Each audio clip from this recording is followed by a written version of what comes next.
The memorandum of understanding between the United States and Iran is set to expire on Monday. The deal was signed in June. It called for an end to military action and a 60-day negotiation period. Those talks have so far failed to reach an agreement. Donald Trump has scaled back his threats of a military escalation, but Washington says it's increasing economic pressure on Iran through sanctions and a naval blockade of Iranian ports. Iran says that talks are ongoing with Oman over securing shipping through the Strait of Hormuz. Its Foreign Minister Abbas Araghchi said on Saturday that Tehran has not resumed negotiations with the US. Mostafa Khosh is a professor at the University of Applied Science and Technology. He joins us once again live from Tehran. Professor, good to see you. The MOU then expires on Monday. Iran says there's been no progress on extending it. What happens if it simply lapses?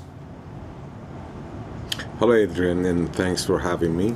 Well, as a matter of fact, the ceasefire stopped actually and was rendered obsolete after the U.S.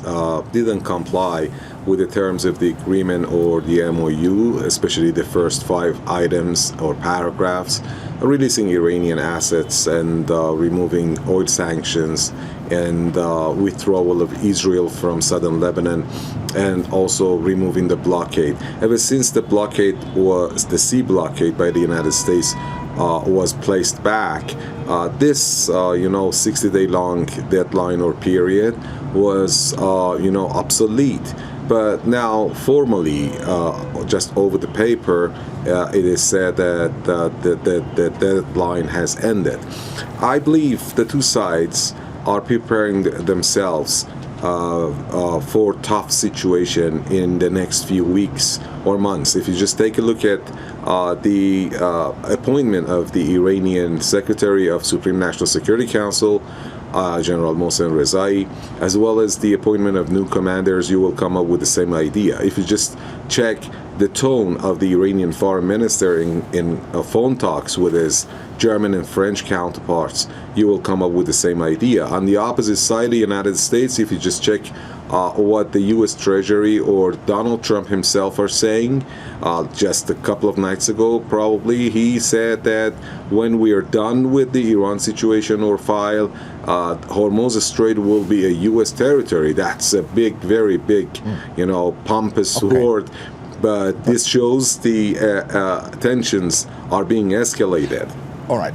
Iran, though, is still linking the reopening of the Strait of Hormuz to sanctions relief, frozen assets, and to a complete end to the war. Are those negotiating demands, if talks do, as you predict, get back on track, or are they fixed red lines?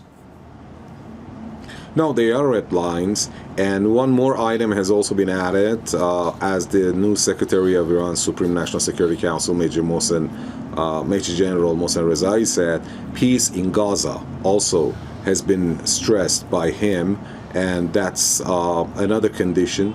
I believe the United States is adamant to doing so. I wouldn't be surprised, with this appointment that I just said about the new commanders and the new top SNSC secretary, the top position.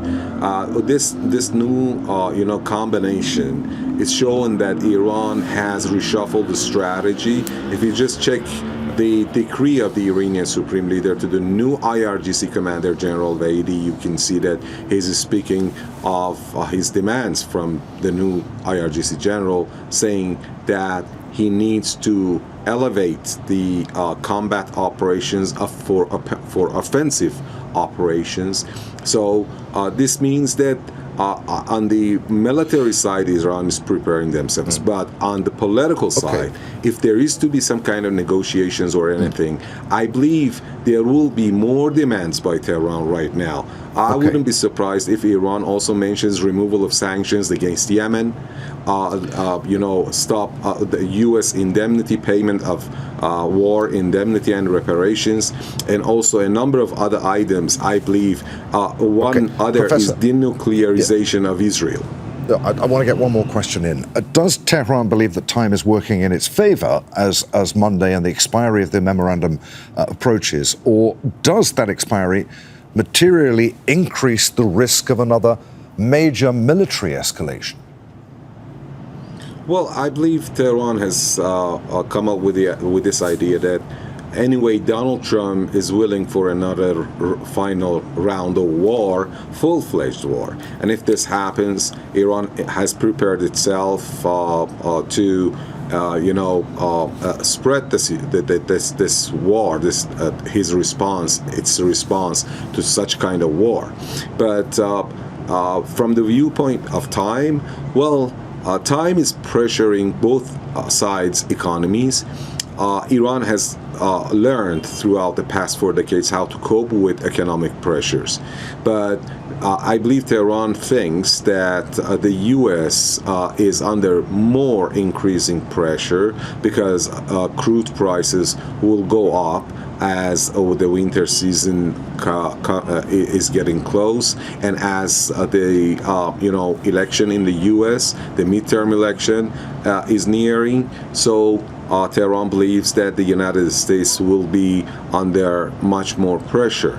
On the other hand, I believe Tehran has worked out new military strategies, very well detailed planning to provide a maximum response to the United States. So in this way, Tehran, I believe, is trying to convince the United States that any kind of attack on Iran would be too costly to be waged, and the U.S.